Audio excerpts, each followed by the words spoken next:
সাল্লামকে পাঠিয়ে দিলেন। জিবরাইল এসে বললেন, ওগো আল্লাহর রাসূল, ওগো মুসা নবী, আল্লাহ পাক জানতে চেয়েছেন এই মহিলাকে আপনার দরবার থেকে কেন আপনি তাড়িয়ে দিয়েছেন। মুসা নবী ডাক দিয়া বলেন, এই মহিলার মতো এত বড় অপরাধী মহিলা আমার দরবারে কোনো তওবা নাই জন্য তাড়িয়ে দিয়েছি।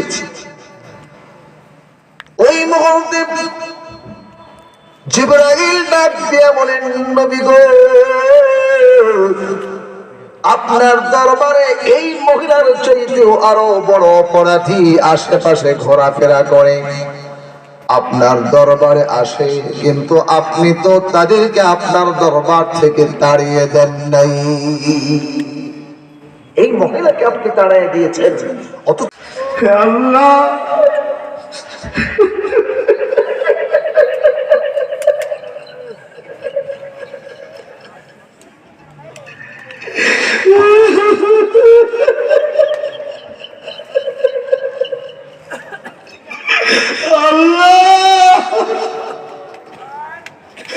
মালিক তুমি আমাদেরকে মাফ করে দাও আল্লাহ।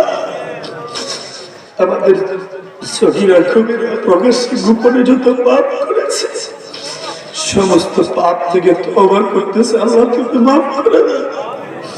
রাসূল পাক সাল্লাল্লাহু আলাইহি ওয়াসাল্লামের রওজায় আমাদের হাদিয়া দরুদ সালাম পৌঁছেছে। জিন্দাবাদ। সমস্ত মুসলমানদেরকে আল্লাহ তুমি মাফ করে দাও।